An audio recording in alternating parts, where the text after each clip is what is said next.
Buenas tardes y bienvenidos sean todos. Gracias por participar en el primer foro, la primera charla energética a través de Twitch. Los invitamos a que sigan nuestro canal. Estaremos teniendo dinámicas similares a esta a lo largo de estas semanas y meses.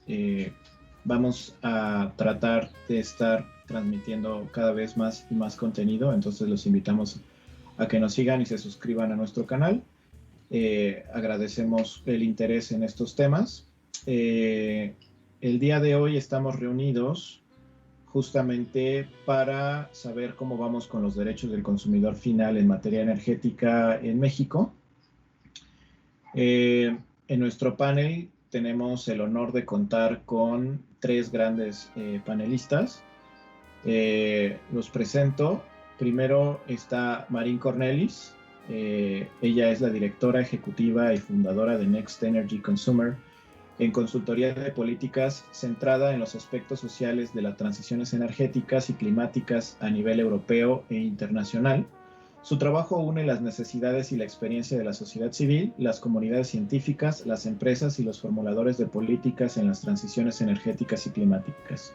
Su compromiso le permitió ser nombrada una de las primeras embajadoras del Pacto Climático Europeo. Y antes de Next Energy Consumer, Marín se desempeñó como secretaria general de NEON, la red europea de Ombudsmans de Energía, que es un servicio de resolución de disputas energéticas y defensores del pueblo, en Bruselas. Durante los últimos 12 años ha centrado su trabajo en cuestiones de protección y empoderamiento del consumidor final en temas energéticos. También le damos la bienvenida al comisionado Héctor Moreira Rodríguez. El comisionado cuenta con las licenciaturas en Ciencias Químicas e Ingeniería Química por el Instituto Tecnológico de Estudios Superiores de Monterrey y un doctorado por la Universidad de Georgetown en Washington, D.C. Además, tiene un diplomado en Administración Universitaria realizado en la Universidad de Warwick. Tiene una trayectoria de más de 13 años en el sector energético, en los cuales ocupó cargos importantes. En el periodo de 2003 y 2004 fue subsecretaria de Planeación Energética y Desarrollo Tecnológico de la Secretaría de Energía. Del 2004 al 2006 fue subsecretario de Hidrocarburos en la Secretaría de Energía. Durante el periodo de 2009 a 2015 fue consejero profesional en el Consejo de Administración de Petróleos Mexicanos.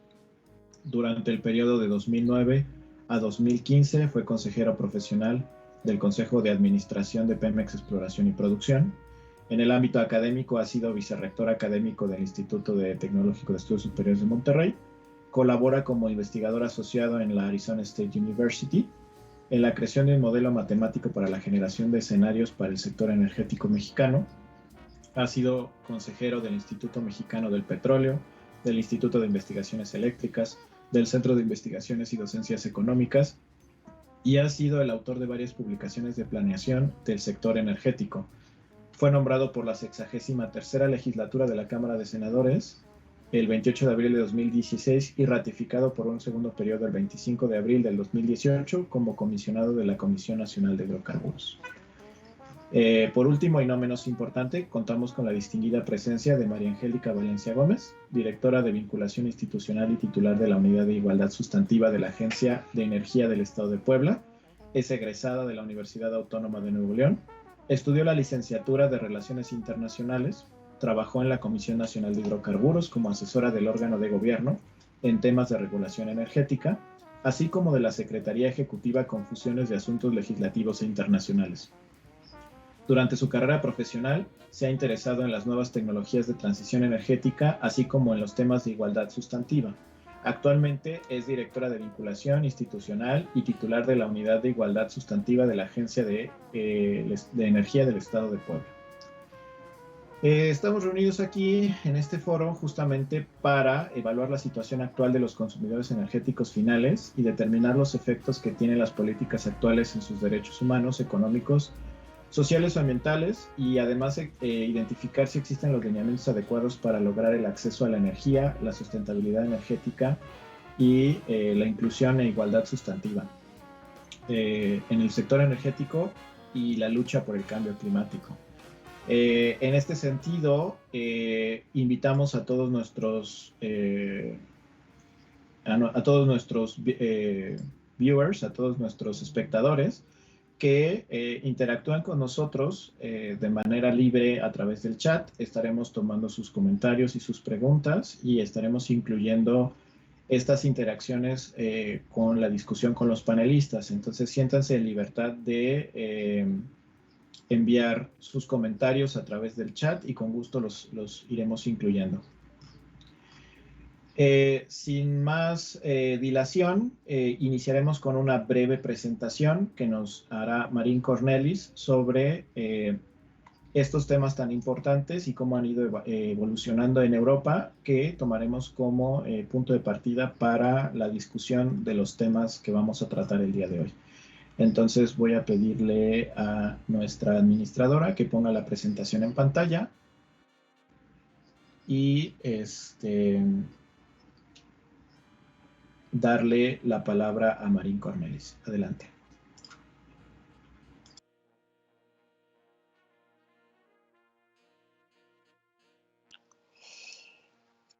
Buenas tardes, la presentación no la veo. Entonces, me llamo Marín Cornelis y me disculpe porque mi español no es muy bueno. Hablo muy bien español, es una mezcla entre español e italiano, porque vivo en Italia da muchos años.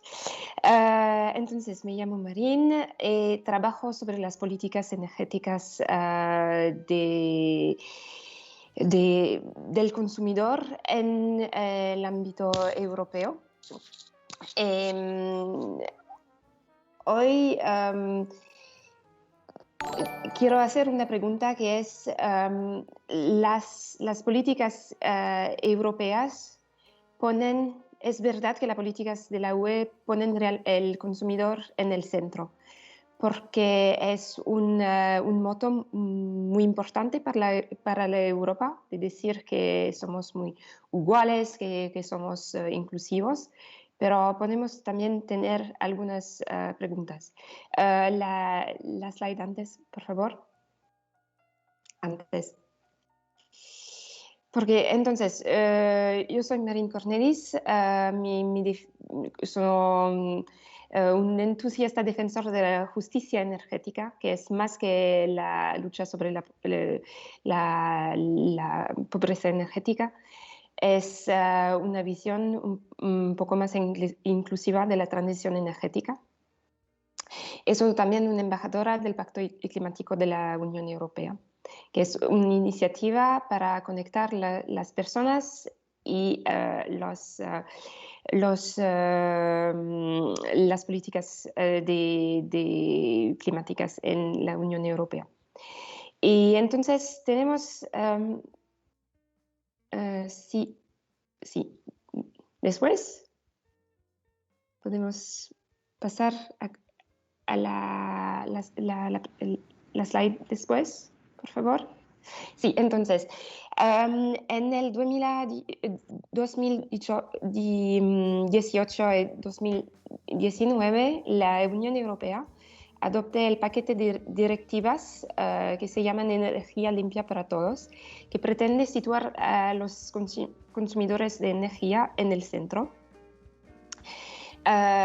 Y abre más derechos para los consumidores. El derecho de ser más informado, por ejemplo, con el acceso a los datos de consumo, los contadores inteligentes o también los instrumentos de comparación de precios certificados y también facturas de energía más claras, porque la Unión Europea tiene la idea de que la información es el medio de empoderamiento principal.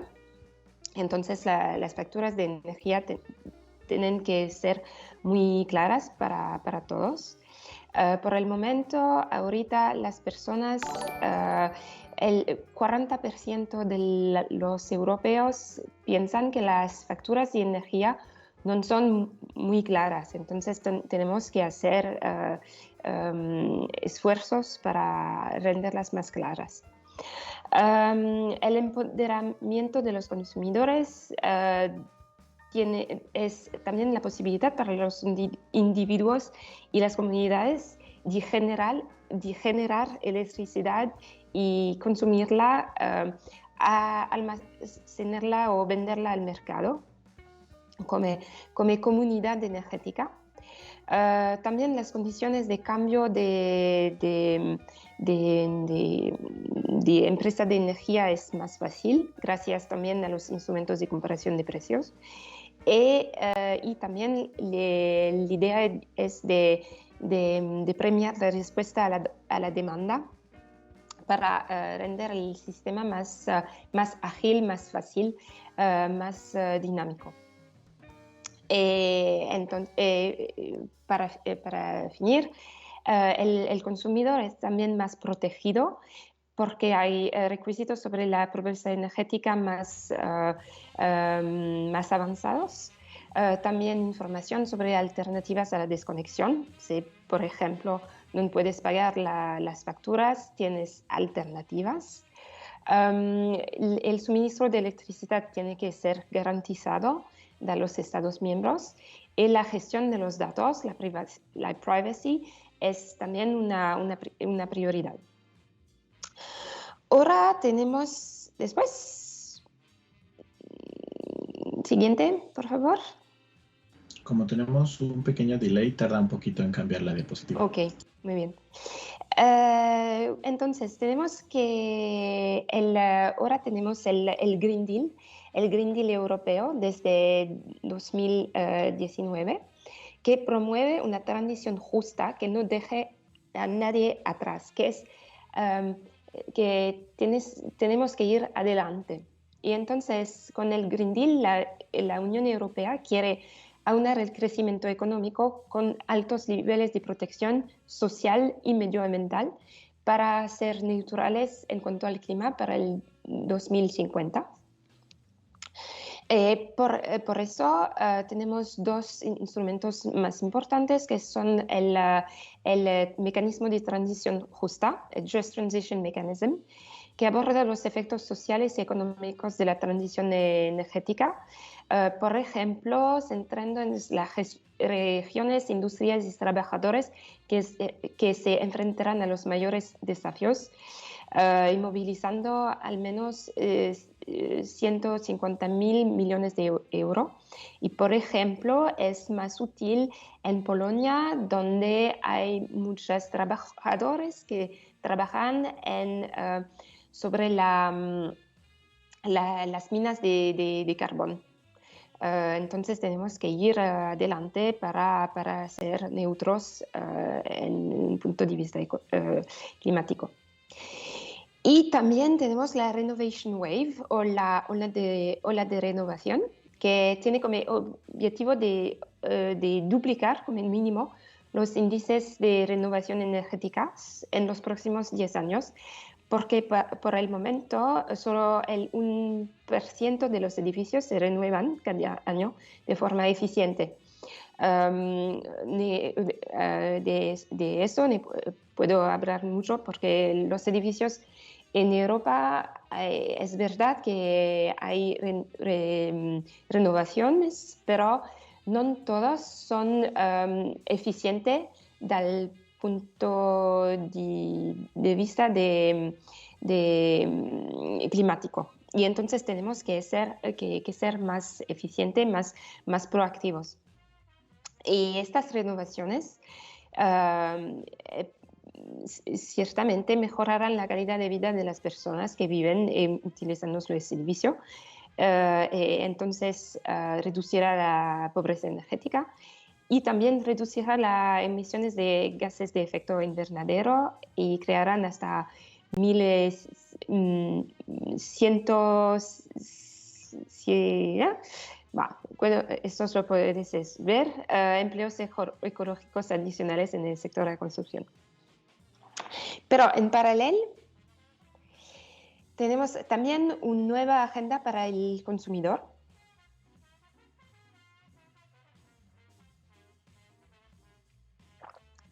Y esta nueva agenda para el consumidor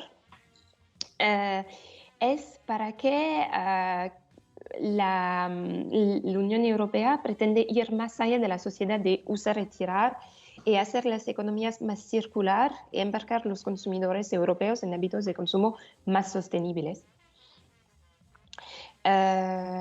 Next slide, please.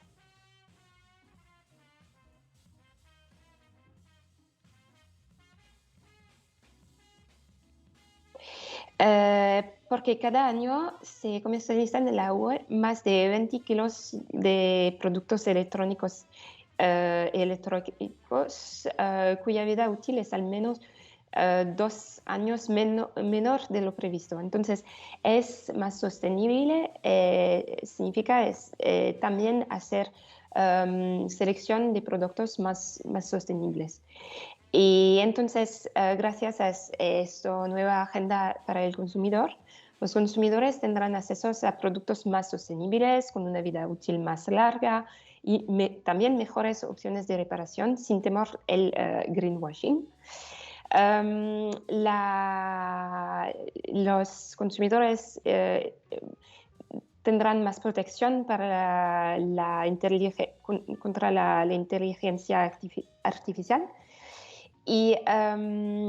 Y también más acceso a la aplicación de la ley y la reparación. Por ejemplo, por el momento en Europa no tenemos las acciones colectivas o conjuntas de control no están muy difusas, están pocos. Entonces, para el empoderamiento del consumidor es muy importante. Y también abordar la vulnerabilidad, la discriminación y las necesidades de grupos particulares es muy útil.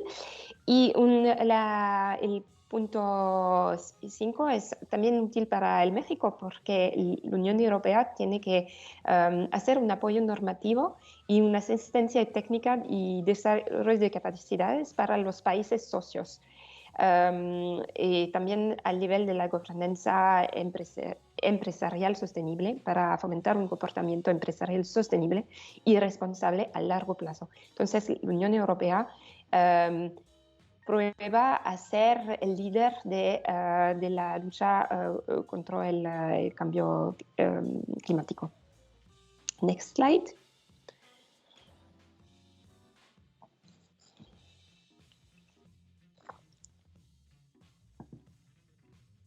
Next. Siguiente. Sí. Entonces, en Europa el problema es también que tenemos mucha pobreza energética, porque en Europa somos más o menos 500 millones, pero los 30 millones de hogares o personas no pudieron hacer frente a las facturas de los servicios públicos incluidas en la energía. Y 34 millones de europeos no pudieron calentar sus hogares adecuadamente en invierno. Y la situación no es muy clara para el verano. Entonces, las datas son también muy parcial. Y es el problema de la pobreza energética que ahorita tenemos enormes disparidades entre los Estados miembros y eso es antes la llegada del COVID. Entonces tenemos que ser muy atentos a los desarrollos de la pobreza energética. Next.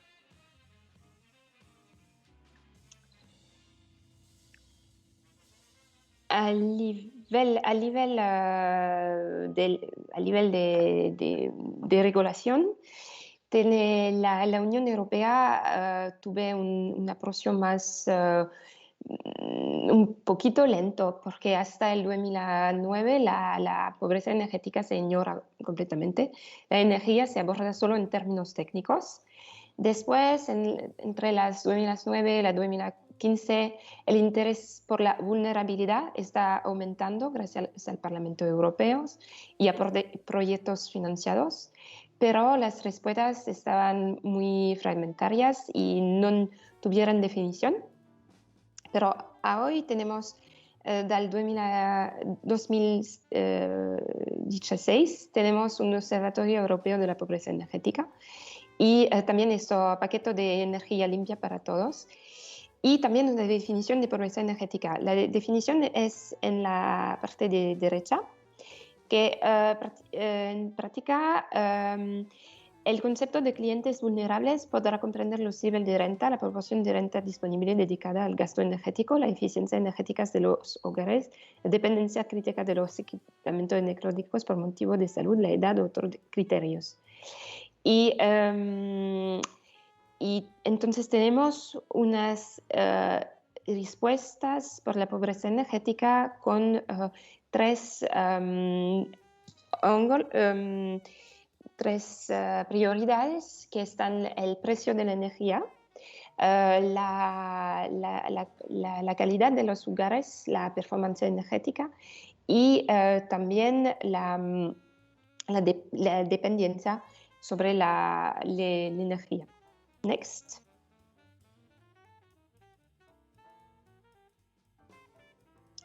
Siguiente, por favor.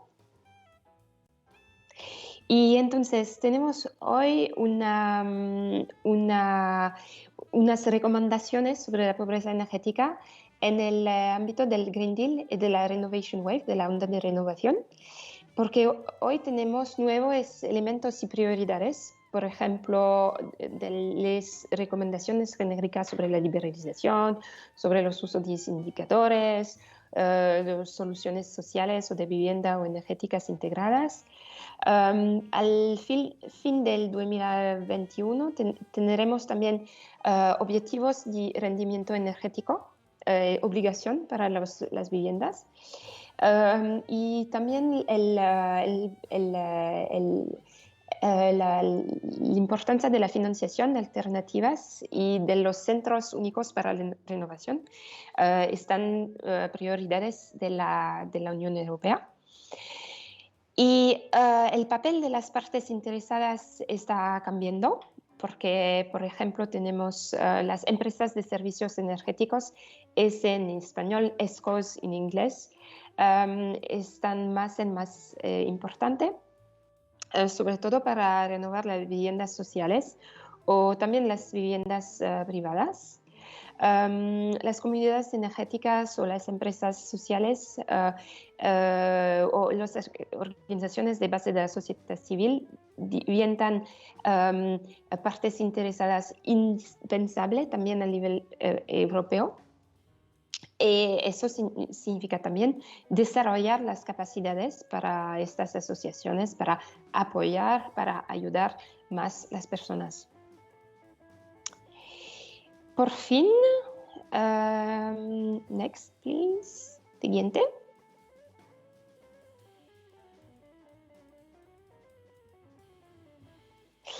Por fin, para concluir, la pregunta que tengo es, ¿pero la justicia energética en Europa hemos llegado ya? El problema es que tenemos también problemas. Tenemos un problema político, un problema estructural y también un problema de comprensión. Porque al nivel del problema político, la Unión Europea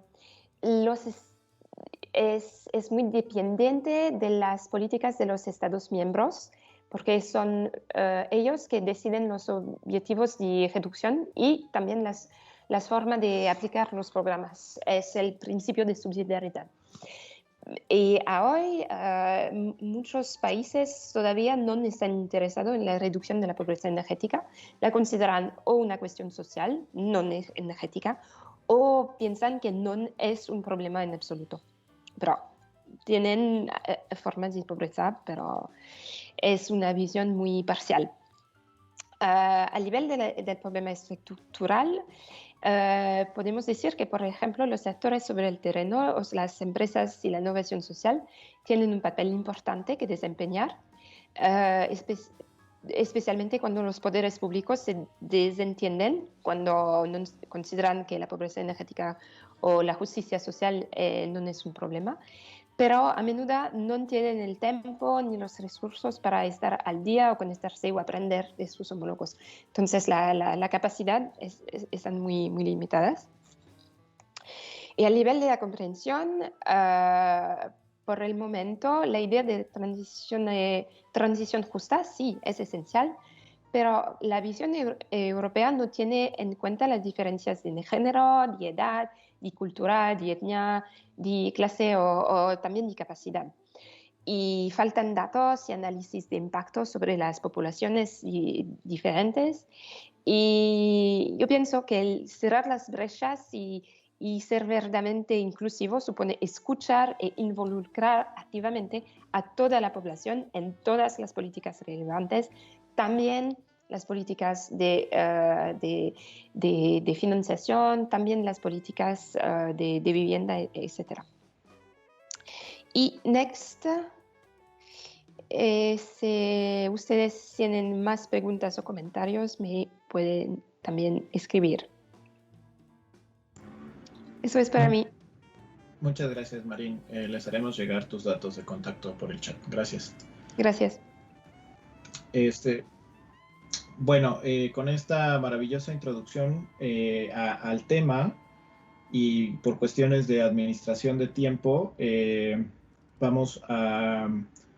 creo que vamos a juntar el tema 2 y 3 y en lugar de tener 5 minutos cada quien para que hablen de manera independiente, lo que les propongo es vamos a abrir los espacios de 15 minutos para que podamos rebotar el tema entre todos y poder hacer las preguntas y poderlo comentar de manera más libre. Entonces, digamos, la primera pregunta o el primer tema grande que nos gustaría empezar a discutir es cómo vamos con la parte de los usuarios finales como prioridad en el sistema energético mexicano. En específico, cuál es el rol que juegan dentro del sector y cuáles son sus derechos, cuáles son los mecanismos para defender sus derechos y cuál es el estado de inclusión dentro del sector energético mexicano, no solamente del usuario final, sino también, como decía Marina al final de su presentación, a nivel étnico, a nivel de género, a nivel más amplio, ¿no? Entonces, abriría la participación. En este caso, me gustaría empezar con el doctor Héctor Moreira para que platique acerca de cuáles son sus impresiones sobre el rol del usuario final y abrimos la participación de todos. Tiene silencio su micrófono. En este tema, como en muchos otros, tenemos problemas muy importantes de definición. Por ejemplo, nos decimos los usuarios finales son la prioridad. Eso lo puede decir casi cualquier gobierno y cualquier tonalidad, desde los comunistas, los capitalistas, todo el mundo te va a decir eso. El problema es qué queremos decir con prioridad y qué queremos decir con derechos y qué queremos decir realmente sobre qué queremos lograr. Me voy a dar un ejemplo muy sencillito. Si tú le preguntas al mexicano común y corriente, ¿qué quieres de la parte energética? Te contesta que quiere pues, que la energía esté disponible, que sea confiable, que tenga bajo costo, que proteja el medio ambiente. Esas 4 cosas no se pueden lograr a la vez. O sea, lo más barato no necesariamente es lo que protege mejor el medio ambiente. Lo más disponible no necesariamente es lo que es de bajo costo. Y entonces nos encontramos con una problemática muy interesante donde hay que definir con claridad y a nivel de comunidad, de grupo, de nación, ¿qué queremos decir con esto? Fíjate, pues me voy a ir al primero. Disponible, confiable, bajo costo y que proteja el medio ambiente. Uno de los problemas más grandes de México es quemar leña. Quemar leña es disponible, es confiable y de súper bajo costo. Entonces la pregunta es ¿por ahí nos debemos ir? No, porque no protege el medio ambiente. Pero si le preguntas al campesino, te va a decir que eso no es prioridad para él. Entonces necesitamos nosotros tener un proceso democrático para llegar a un consenso nacional de qué queremos como nación. Si no, nos vamos a enfrentar con una problemática donde pues, cada quien quiere lo que quiere, o cada estado o cada grupo quiere cosas diferentes. La otra cosa es la siguiente: cuando nosotros tomamos decisiones, por ejemplo, de costo, la pregunta es ¿y quién decide? Y la segunda pregunta es ¿cómo decide? Y la tercera pregunta es ¿y cuál es el horizonte de esa política?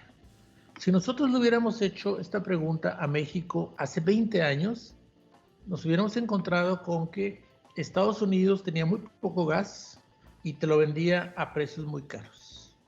¿Okay? Entonces, obviamente la problemática de México y la prioridad de energía de México era seguridad energética.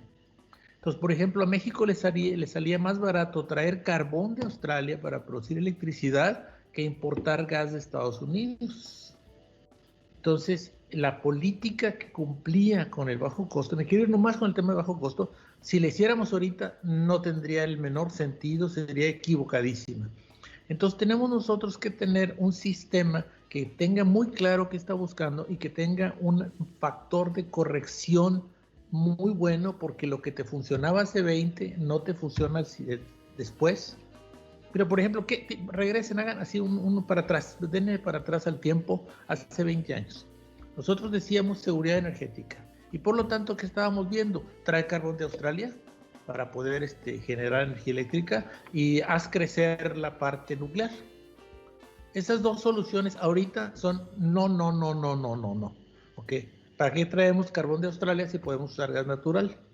¿Para qué queremos lo nuclear si es muy peligroso? Y eso era antes de Fukushima y todas esas cosas.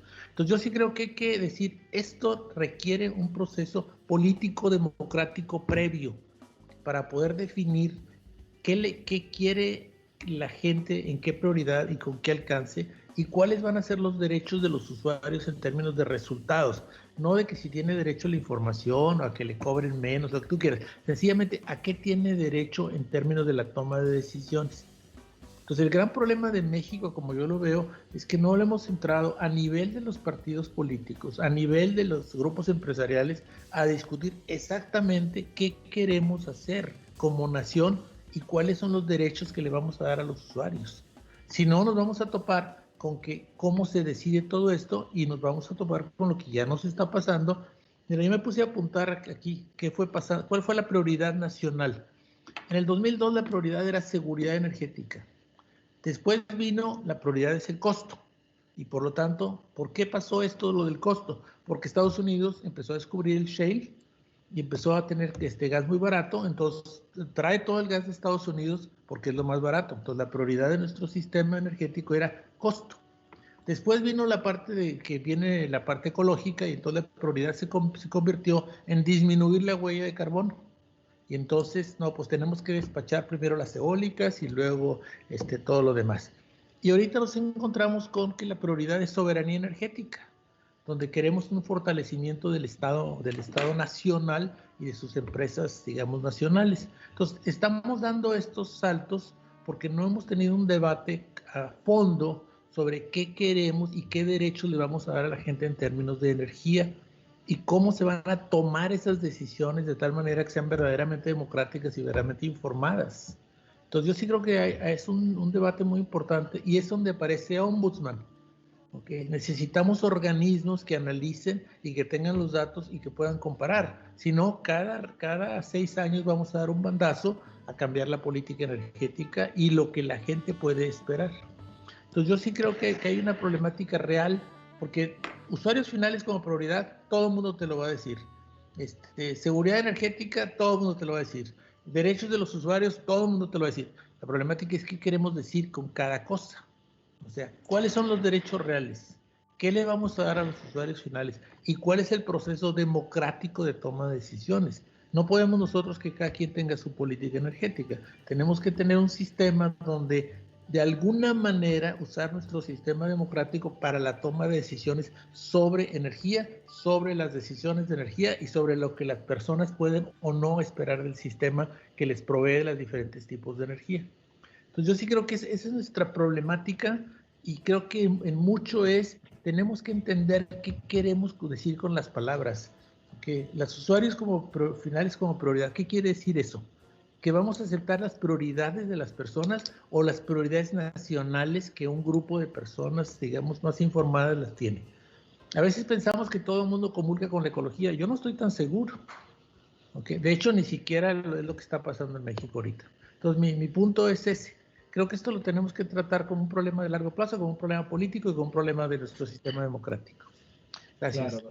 Claro, doctor. Pues es bastante interesante esta premisa que pone el doctor de tener, digamos, una discusión informada y democrática previa para poder plantear estos principios.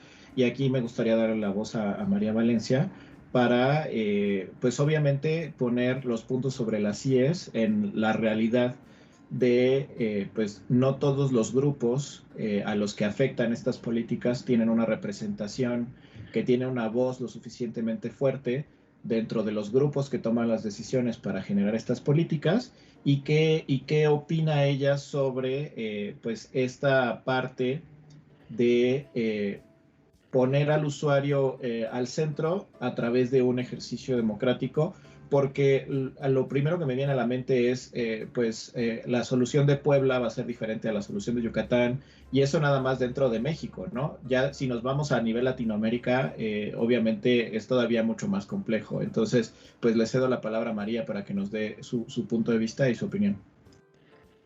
Muchas gracias. Pues mira, a mi parecer, en el contexto actual sí es posible lograr que la energía sea accesible, confiable, de bajo costo y que proteja al medio ambiente. Es justo lo que está a punto de lograr la Unión Europea y por supuesto que requiere de años de esfuerzos y la colaboración tanto de la iniciativa privada como del sector público. Sin embargo, creo que actualmente sí contamos con las herramientas y las tecnologías como para poder lograr que el usuario final tenga estos valores en la energía. Y en materia del consumidor en México, bueno, a mí me gustaría recordar un poco los derechos básicos del consumidor o consumidora, que es el derecho a la información de todos los bienes y servicios que deben presentarse de forma oportuna, completa y clara. Y en temas de acceso a la información energética en México nos encontramos en una posición deficiente. No es porque aquí esté el comisionado, pero un caso de éxito es el Centro Nacional de Información de los Hidrocarburos, toda la información actual e historia petrolera del país reunida en un solo lugar que representa solo el principio de la cadena de valor de la energía. Sin embargo, la pregunta es, ¿de la misma forma se presenta el resto de la información de la cadena de valor? Los usuarios finales, para ellos es accesible y entendible, sabrán siquiera que tienen el derecho a saber esta información. Realmente ha faltado este enfoque de priorizar los derechos del usuario final en la energía. Otro derecho básico es el de la no discriminación, que ya también ha mencionado Marín. Nadie te puede negar un producto o servicio por tu sexo, raza, religión, condición económica. Sin embargo, en el contexto de la energía en México, ¿qué pasa con la condición geográfica? Con aquellas regiones del país que ni siquiera tienen acceso a la electricidad o una estación de combustible cercana a su comunidad. ¿Estamos previendo realmente en la planeación energética de nuestro país el simple acceso a la energía? Y por último, recordar también la seguridad y calidad. Claramente los productos y servicios disponibles deben cumplir con las normas en la materia. Sin embargo, pensando unos pasos antes como usuaria final, ¿cómo nos aseguramos de que las opciones, los servicios y productos que tenemos enfrente son los mejores? Resulta beneficioso para el mercado tener a varios jugadores para que compitan por ser el mejor. Y en el contexto actual de cambios a nuestro marco jurídico y en un contexto también en donde la demanda de la energía en México crece exponencialmente, es necesario el crecimiento de la oferta en el mercado también. Y resulta ineficiente e insuficiente el enfoque de usuarios finales como prioridad porque no se están asegurando sus derechos básicos. La energía es un motor de desarrollo económico para eliminar la pobreza. ¿Y cómo sería nuestra vida si viviéramos en un hogar sin servicio de energía? No podríamos refrigerar alimentos, se dificultaría el suministro de agua, realizar actividades tan sencillas de la vida diaria. Y en México es el 1% de la población la que no goza de energía con las condiciones más extremas de pobreza energética, son 35,000 hogares. Y bueno, es posible que el resto tenga energía, sin embargo, tienen problemas de abastecimiento. Aproximadamente el 37% de los hogares en México se privan de algún bien económico, ya sea la iluminación o climatización, por no tener energía suficiente. Y esto también es una forma de pobreza energética.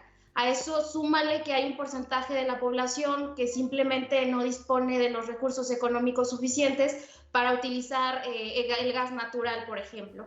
Entonces, realmente hay una ventana de oportunidad para que en la política energética de nuestro país se consideren a los servicios energéticos como un derecho social, ya no verlo tampoco como un tema económico, sino es un derecho social en donde la sociedad de México tan diversa el sector energético necesita un enfoque a las condiciones de vida de los usuarios finales, para así defender la prestación de los servicios no como una simple mercancía, sino, como les menciono, un derecho social. Por ejemplo, en las escuelas rurales tengan electricidad e incluso puedan proveerse de servicios como la calefacción.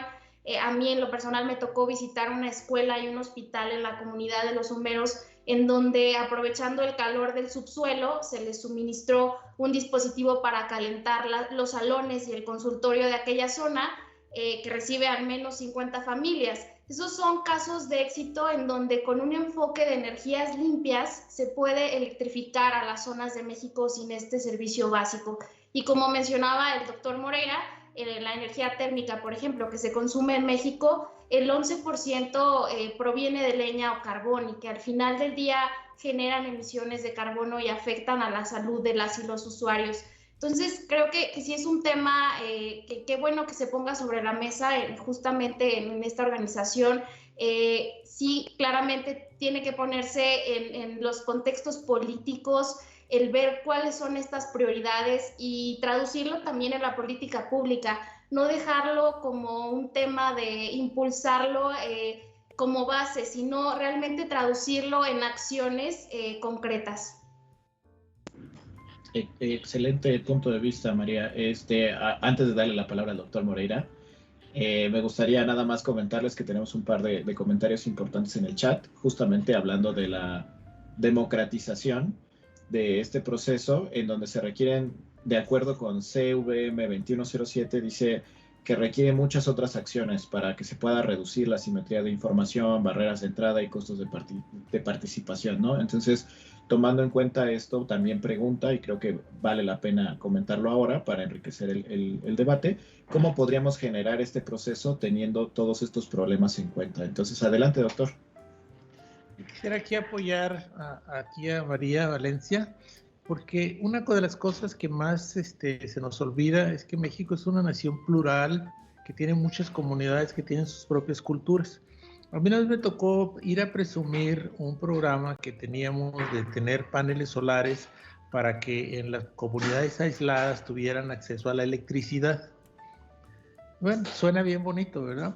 Y se para una senadora y me pone como chancla y me dice, en las comunidades indígenas de la sierra de, no sé qué, creo que era de Hidalgo, las responsables de traer el agua son las mujeres. Dice, lo que tú estás creando es una cultura donde llegan los hombres del trabajo, de la pilpa, etcétera, tienen su cheve y helada, se ponen a ver el fútbol y las mujeres salen a cargar las tiras con agua. Dice, si tú no tienes un motor que tenga de menos 20 caballos, que pueda mover y sacar el agua del pozo, dice, las mujeres las estás condenando a que vayan cargando tinas 2 kilómetros. Dice, tienes que pensar cómo vive realmente la gente y cómo les vas a ayudar. Pues el principal problema es el molino y el agua. Dice, el problema no es tanto poder ver la televisión o tener luz. Dice, eso es qué padre, pero esa es la crema del pastel. El pastel es el agua que está por acá y quién va a moler. Y dice, y ustedes no se están imaginando cómo vive la gente. Y creo que eso es súper importante, o sea, la parte de tener un conocimiento profundo de qué quiere decir el derecho energético. O sea, y no es lo mismo para un hombre que para una mujer, y no es lo mismo para una persona, digamos, urbana que para una comunidad indígena de la Sierra de Hidalgo. Entonces creo que es bien importante lo que dijo aquí María Valencia. Gracias.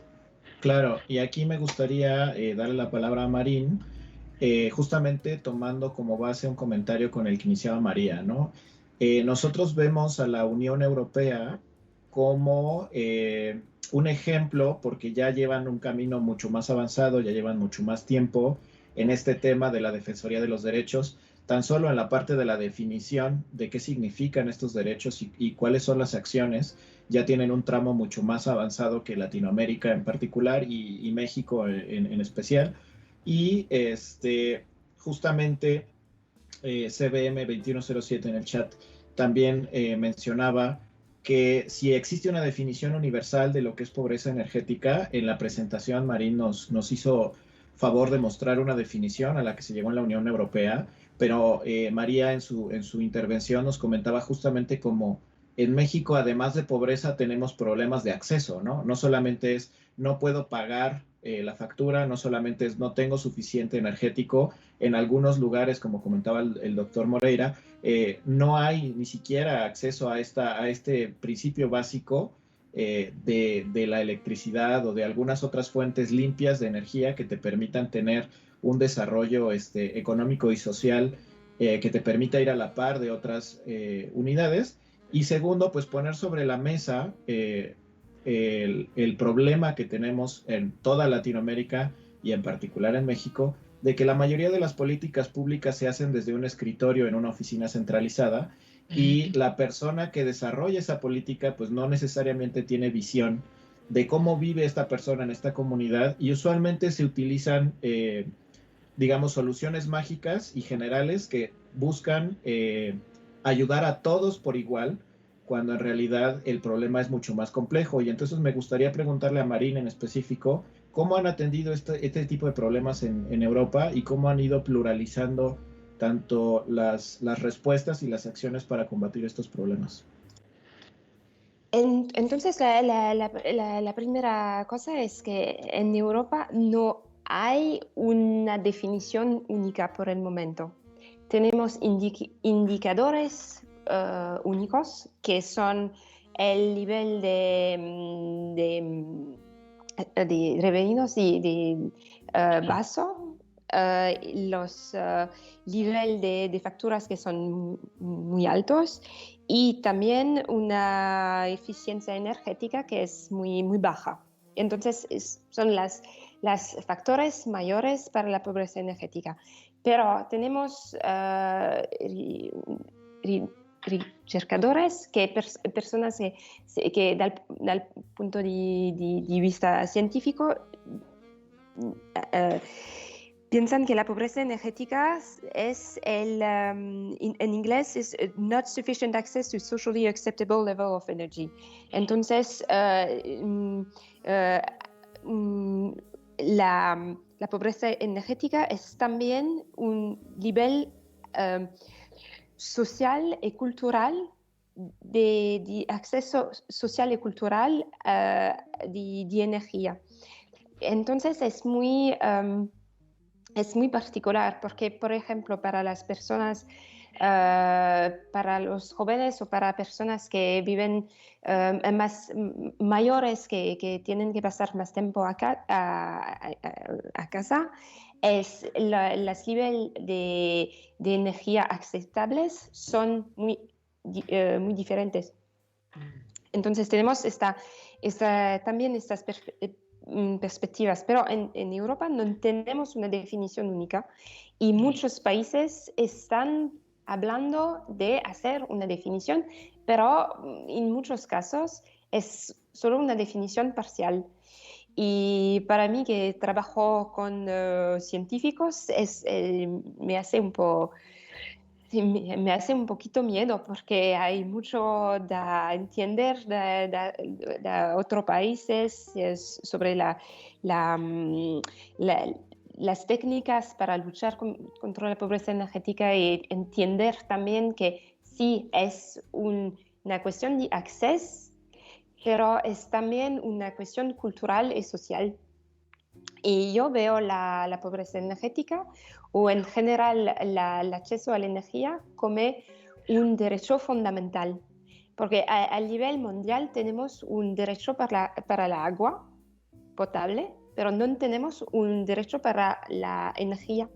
Y para mí tenemos que trabajar juntos sobre eso con las Naciones Unidas. Es que hay el Objetivo de Desarrollo Sostenible número 7 sobre el acceso a la energía, pero no es un derecho fundamental de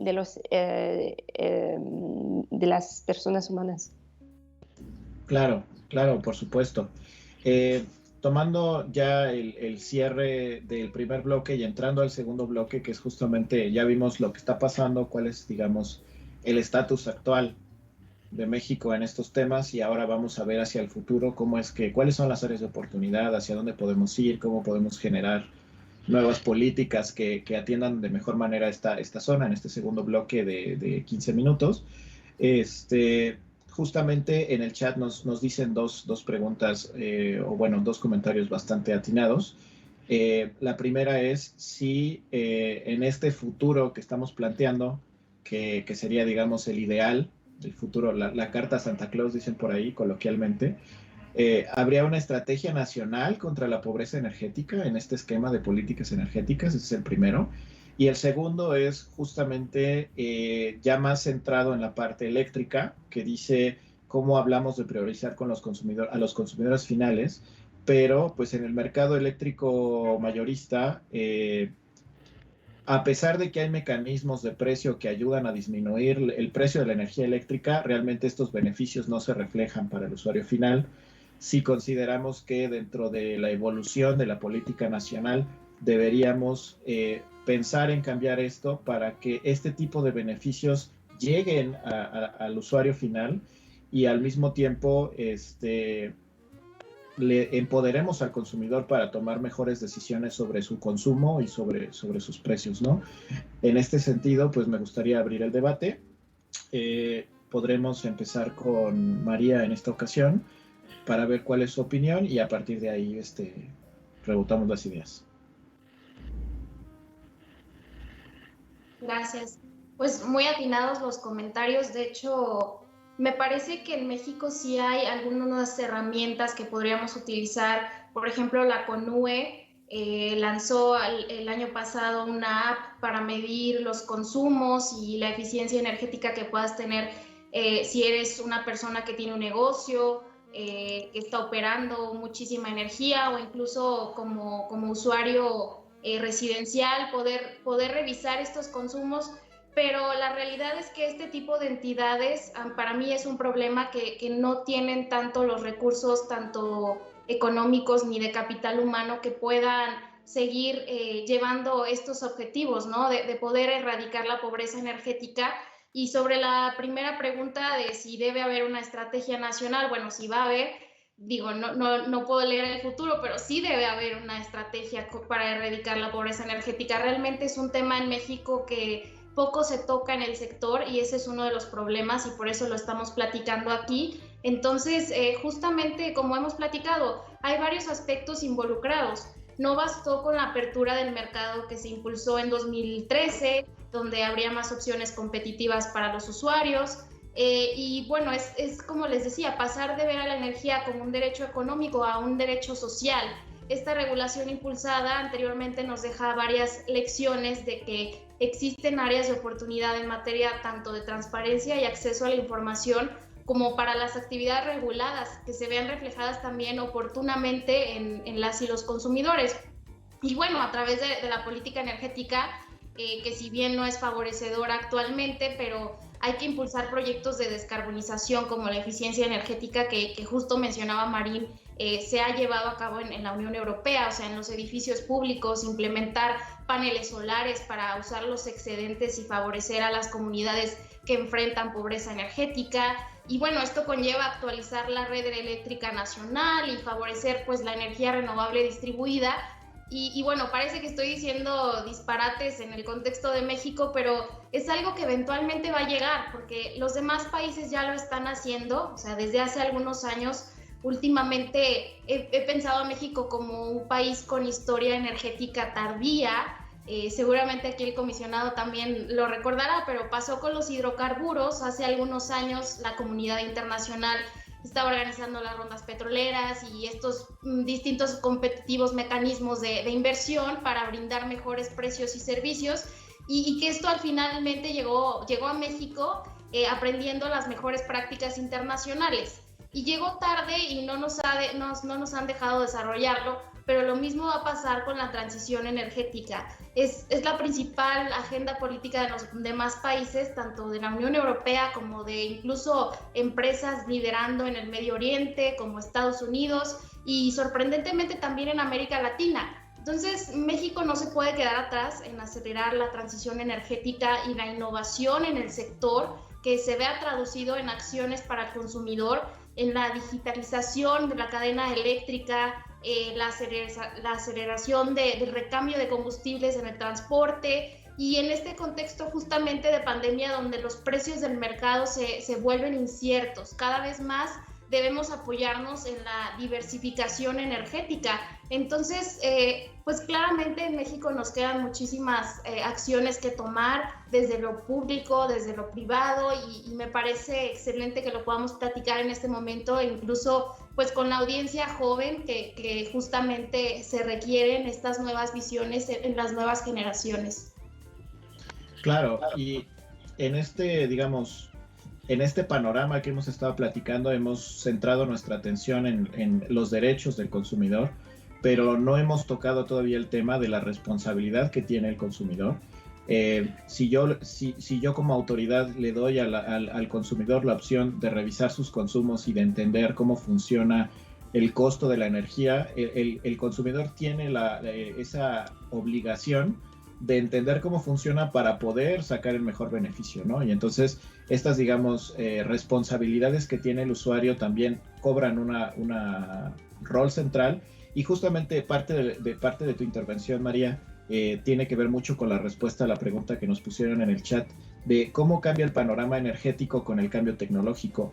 Y es que el cambio tecnológico va a llegar, quiera o no quiera la política energética en México, porque nosotros en nuestro entorno global tenemos que prepararnos para la venida de los autos eléctricos que van a llegar, porque los que fabrican los autos eléctricos no son mexicanos, ¿no? Entonces, si nosotros consumimos eso, también nos va a llegar. Entonces, este proceso de cambio tecnológico que viene sí o sí del exterior, también es un punto muy importante sobre cómo tienen que ser las políticas energéticas hacia el futuro para que los consumidores finales estén en condiciones de adoptar estas nuevas tecnologías y al mismo tiempo de cumplir sus responsabilidades como usuarios para poder ejercer sus derechos. Y en ese sentido me gustaría dar la palabra al doctor Moreira para que pudiera abundar en ese sentido de cómo ve la parte de la democratización, o sea, llevar esta cultura energética al usuario final, y la parte de la climatización de las nuevas tecnologías.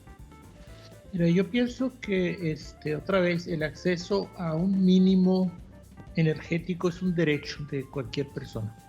Okay, entonces, hace un par de años, 2 o 3 años, se le llevó al Congreso una ley para que toda familia tuviera derecho a una cierta cantidad de dinero, igualito que el programa Oportunidades, ese tipo de cosas, y que solamente se pudiera invertir en 2 cosas, en gas LP y en electricidad.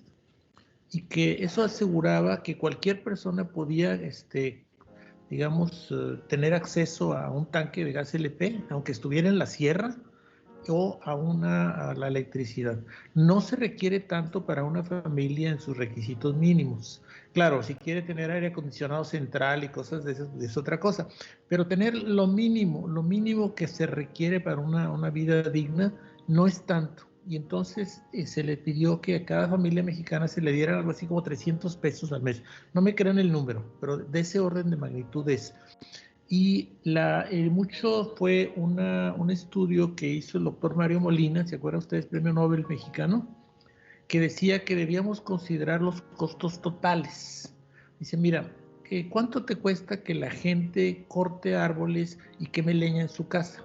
Dice, no nada más es la parte ecológica, es que cuando tú quemas leña en la cocina de tu casa, se producen muchos, gases que son muy malos para los pulmones y son muy malos para los ojos. Entonces, la cantidad de gentes en México que tienen problemas en la vista, que tienen problemas en los pulmones, es muy alta. Dice, el estar quemando leña es más o menos, no me acuerdo el número, por favor, no me crean los números, es algo así como le está costando 6 meses de vida a cada mexicano. Dice, ¿eso cuánto cuesta?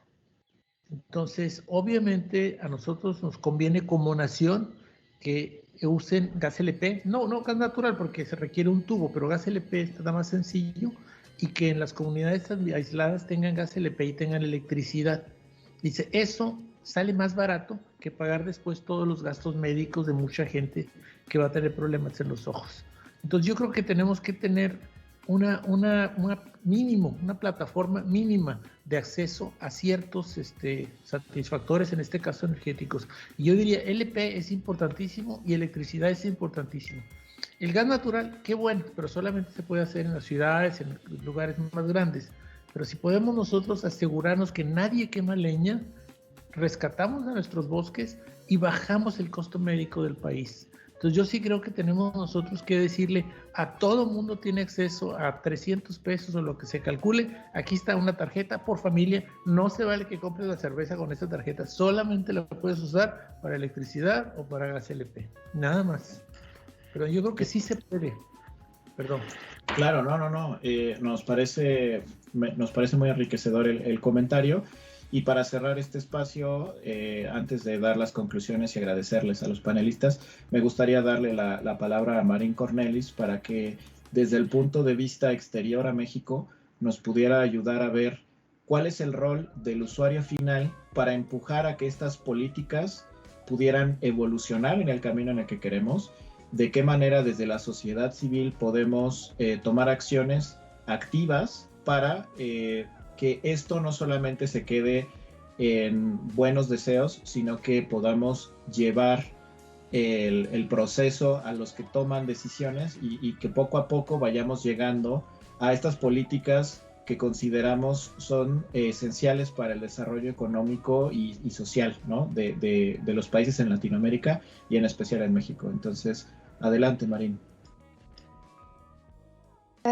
Gracias. Es una pregunta un poquito difícil porque tenemos que haber una visión sobre el futuro, sobre una visión a largo plazo para cómo queremos el futuro en 2050 o para nuestros niños. Y yo pienso que las empresas, el mercado en general, tiene que simplificar las opciones para los consumidores, porque pasar mucho tiempo perder mucho tiempo por entender los detalles, etcétera, esto es ser un consumidor no tiene que ser un trabajo a tiempo pleno. Entonces tenemos que ser muy, muy determinados como consumidores para tener las opciones mejores para nosotros hoy, ahorita y también mañana. Y eso significa que organizaciones de la sociedad civil, como Ombudsman Energía México, tienen que trabajar con autoridades de regulación o también los gobiernos para tener para decir exactamente lo que funciona y lo que es lo que tiene que cambiar. Y en Europa tenemos estas plataformas de diálogo, que son las plataformas, por ejemplo, el Comitado Económico y Social, pero también este comitado es también víctima de los lobbies de organización que tienen objetivos poco transparentes y poco sociales. Y entonces, como ciudadanos, como personas, tenemos que ser más unidos y también más vocal para decir que las cosas no van bien.